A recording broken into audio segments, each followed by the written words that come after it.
Every person who struggles financially is not struggling because they earn too little. They are struggling because no one ever taught them what to do with money the moment it arrives.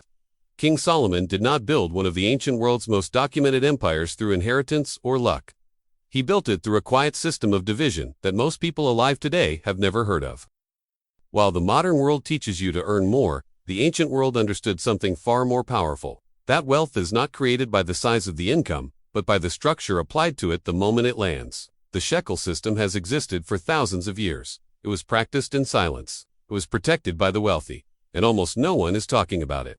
Tell me in the comments, were you ever taught this about money? There is a man you already know. He earns more than he did 5 years ago. He earns more than most people in his neighborhood.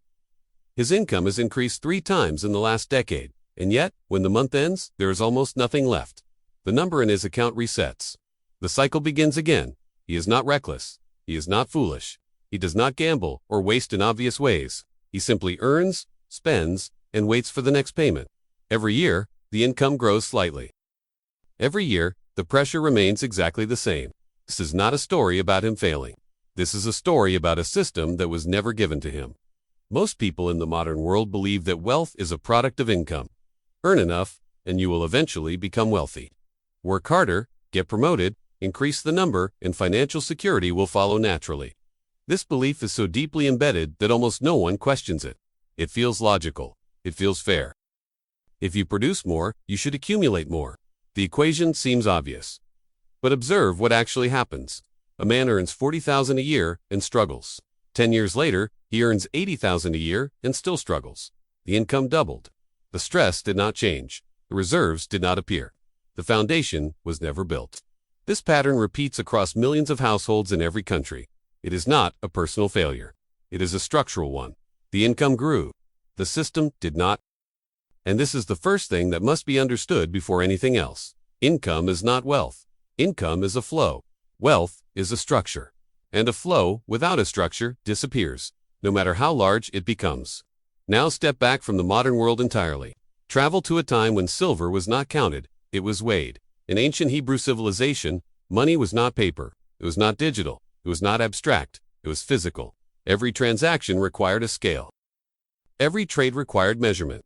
When silver changed hands, both parties understood exactly what was being exchanged because it had to be weighed, held, and verified before it moved. This was not inconvenient. This was deliberate. The act of weighing slowed every transaction. It created a natural pause between earning and spending. It forced a moment of consideration that modern currency has completely removed. The shekel, the standard unit of weight in ancient Hebrew culture, was not merely a coin. It was a measurement, a standard, a discipline. When a man received shekels, he did not immediately spend them. He first accounted for them. He first assigned them. And within this culture, one ruler stands above all others as the symbol of structured, deliberate, architectural wealth. King Solomon. Most people know Solomon's name. Few understand what made him wealthy. The common assumption is inheritance. His father, David, built a kingdom. Solomon inherited it. Surely the wealth was simply handed to him. But this misreads history, and more importantly, it misreads the text.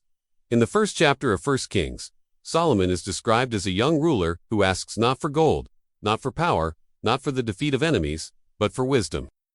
The Hebrew word used is chokmah, a word that encompasses discernment, skill, and the capacity to structure complex situations correctly. He did not ask for wealth. He asked for the ability to manage correctly. And it is written that because of this, wealth followed.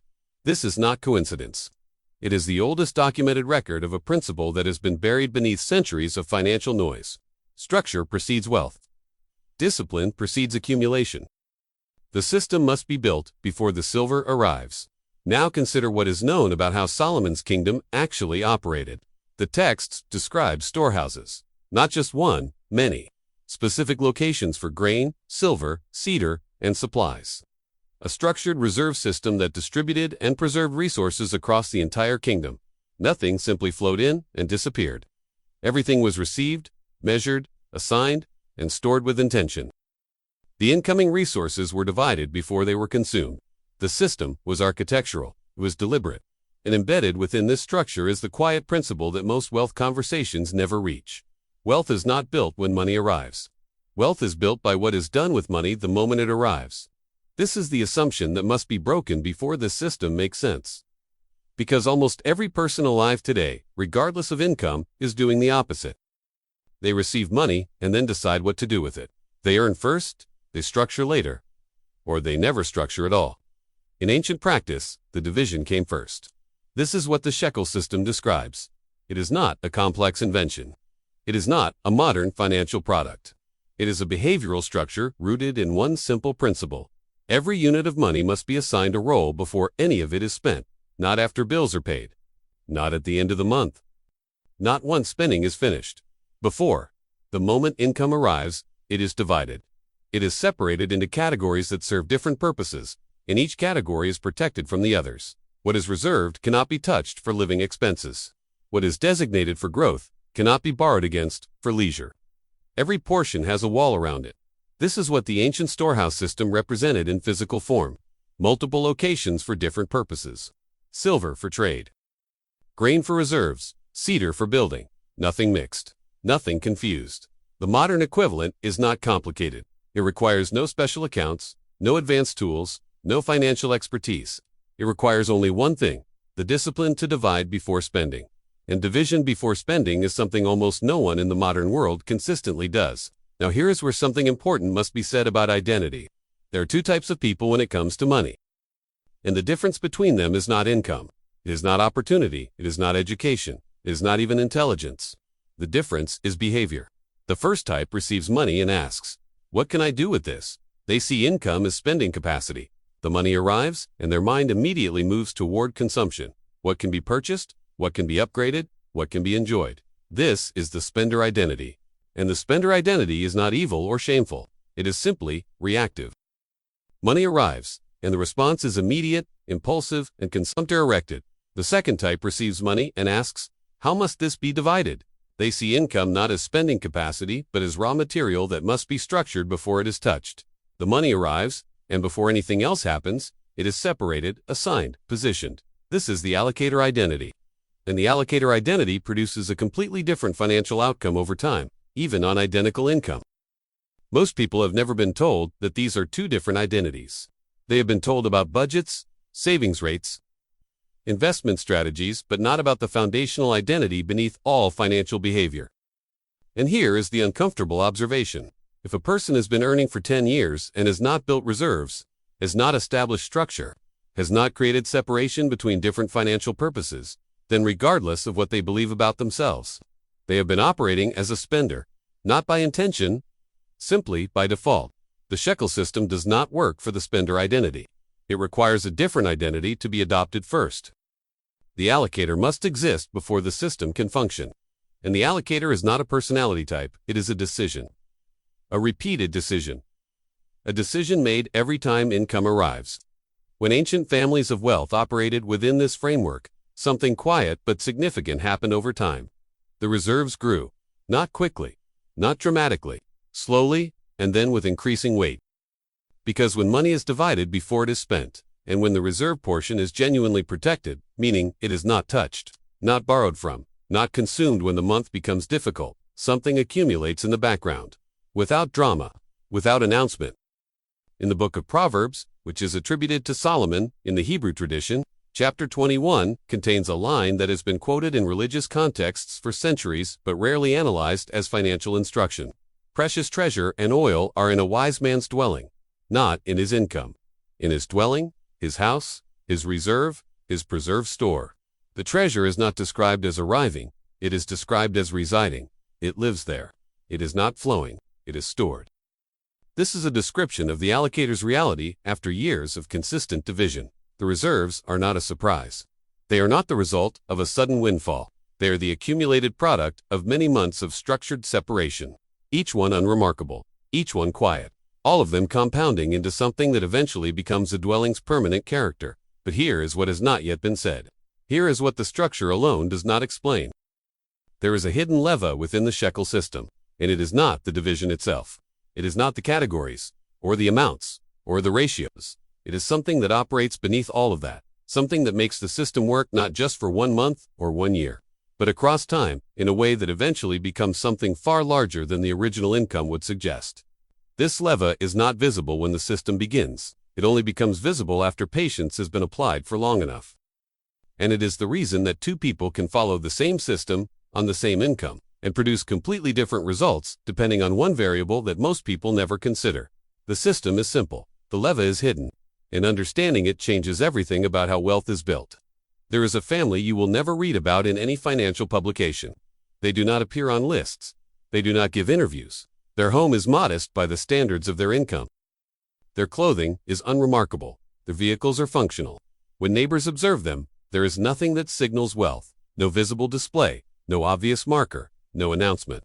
And yet, quietly, over decades, something has been accumulating beneath the surface of their ordinary appearance. Reserves, structure, positions, a financial architecture that most people around them will never see and never suspect. This family is not exceptional in talent. They are not exceptional in income. They are exceptional in one thing only: the consistency with which they have applied the same simple system, month after month, year after year, without deviation, without impatience, without the need for external validation. They are the living result of the hidden leva. The hidden leva is time applied to consistency. Not time alone. Time is neutral. A man can live 40 years and accumulate nothing if structure is absent. The leva is not simply the passage of years. It is the repetition of the same disciplined behavior across those years, without interruption. This is what makes the Shekel system function at its deepest level. The division of money upon arrival is the practice, the multiplication of that practice across years without breaking it. That is the mechanism that transforms modest allocation into genuine financial weight. Consider two individuals. Same income. Same starting point. Same knowledge of the system. The first applies the division consistently for 3 months, then faces an unexpected expense and breaks into the reserve. He tells himself he will restore it next month. He does not. The reserve is consumed. The structure collapses. He begins again. In this cycle, apply, break, restart, repeats for years, producing almost nothing. The second applies the division and treats the reserve as untouchable. When the unexpected expense arrives, he finds another solution. He reduces living expenses temporarily. He delays a purchase. He finds a way that does not require breaking the structure. The reserve remains. The structure holds. And 6 months later, 12 months later, 5 years later, the difference between these two individuals is not dramatic in any single month. But across time, it becomes the difference between financial pressure and financial calm. This is what Proverbs describes when it speaks of the ant in chapter 6, a creature with no overseer, no commander, no external authority, forcing discipline, who stores provisions in summer and gathers food at harvest. The ant does not store dramatically, it stores consistently. Small amounts, repeated behavior, no interruption. The ancient text is not making a point about insects.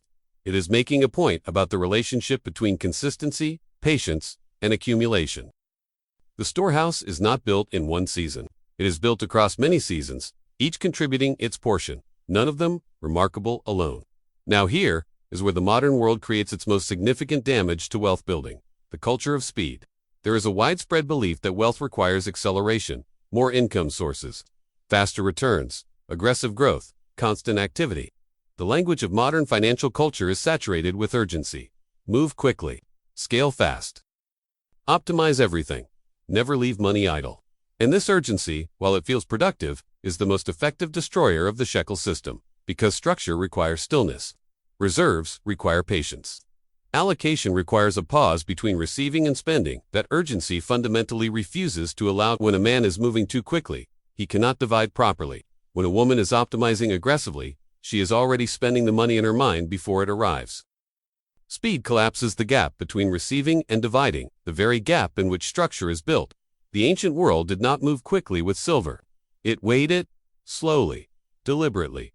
The scale was not an obstacle, it was the practice itself. The act of weighing was the discipline. And discipline cannot be rushed without becoming something else entirely. Slow accumulation with consistent structure builds more than fast income without it. This is not a motivational statement. It is an observable pattern across history, across cultures, and within the ancient texts that describe how lasting wealth actually behaves. Understand, then, what must shift inside a person before this system becomes possible. Money must stop being seen as spending power. This is the psychological rewire. And it is the most difficult transformation because the modern world teaches the opposite from the beginning. From the first moment a child receives money, the question asked is, what will you buy? Not, how will you divide this? Not, what portion will you protect? The instinct toward consumption is cultivated early and reinforced constantly. To reverse this requires a conscious and repeated decision to see every unit of income as raw material with structural and potential, not as permission to spend, but as an obligation to divide. The Shekel system, at its psychological core, is a reorientation of what money means the moment it arrives. It arrives not as freedom, but as responsibility, not as reward to be enjoyed immediately, but as material to be positioned carefully. When this reorientation takes hold, truly takes hold, not just as an idea, but as an identity, something changes in behavior that is not visible but is deeply felt. Financial decisions become slower, more deliberate, less reactive. The urgency to spend diminishes because the money has already been assigned. It belongs somewhere, it has a role. It is no longer waiting to be claimed by whatever expense appears next. This is the calm that structured families carry. It is not indifference to money, it is certainty about what money is for. In practical terms, the daily implementation of this system is simple enough to describe in a single paragraph. When income arrives of any amount, from any source, it is not touched until it is divided. The division happens first, according to pre-established proportions, a portion reserved and protected, a portion designated for living expenses, a portion directed toward growth, and a portion held as long-term foundation. The proportions can vary. The principle does not. The division must happen before any spending occurs. And once divided, each portion is treated as belonging to its category, not as available money, waiting for the best opportunity. That is the ritual. That is the practice. It takes minutes. It requires no special tool. It requires only the decision to pause between receiving and spending, a pause that most people never take. And to use that pause deliberately. Performed once, it is a good financial habit. Performed for months, it creates structure. Performed for years, it builds reserves. Performed for decades, it produces the kind of quiet financial weight that no single income event could ever create. But here is the calm warning that must be given before this ends. Impatience will test this system within the first few months. It will arrive dressed as urgency, as opportunity, as reasonable exception. It will argue that the reserve can be borrowed temporarily. It will suggest that the structure can pause for one cycle. It will promise that the division will resume next month with even more discipline. These are not external temptations. They are internal arguments. And they are the only thing that truly destroys the system, not market conditions, not income fluctuations, not economic change. The system is broken from the inside, by impatience disguised as logic. Solomon's Proverbs address this directly and without softness. Chapter 21, verse 5 states plainly that the plans of the diligent lead to abundance. But everyone who is hasty comes only to poverty. This is not a warning about poor people. It is a warning about hasty behavior in people of any income. The rush to consume, the unwillingness to wait, the collapse of structure under the pressure of desire. Haste is not a financial strategy. It is the absence of one. And the Shekel system requires the one quality that haste cannot coexist with. Patience applied consistently across time, without the need for visible proof that it is working. The wealthy family that was described at the beginning of this part will never explain their wealth in these terms. They will not use the language of systems or mechanisms. They will simply say, they have always been careful. They have always lived within structure. They have always divided before spending. They have always protected what was reserved. To the outside world, this sounds unremarkable. Ordinary, even obvious, perhaps. But the results it produces are anything but ordinary, because the world is full of people who understand this concept, who nod at the principle, who feel the logic of it, who agree completely that structure matters more than income, and then they return to spending first. The gap between understanding and implementation is where most wealth is lost. The Shekel system does not live in the understanding. It lives in the quiet, unremarkable, undramatic moment when income arrives, and instead of moving immediately toward spending, a person pauses, divides, assigns, and only then proceeds. That moment, repeated consistently, across years, without announcement, is where empires are quietly built. Silver must be divided before it is used. Structure creates calm. Reserved money creates power. Income is temporary. Structure is permanent. Wealth grows in silence. Storehouses are built slowly, and the disciplined allocator, the one who never spends before dividing, who never borrows from reserves, who never mistakes income for wealth, does not fear the future. Not because the future is certain, but because the structure is already there, waiting, growing quietly in the background of an ordinary life. That is the Shekel system. That is the ancient code. That is what was known before gold became paper and patience became unfashionable. Weigh your silver before you spend it. Build your storehouse, one season at a time. And let the world chase speed while you build something it cannot see. Wealth is built before money is spent. Structure before spending. Division before consumption. Silence before display. The Shekel system, ancient wealth architecture,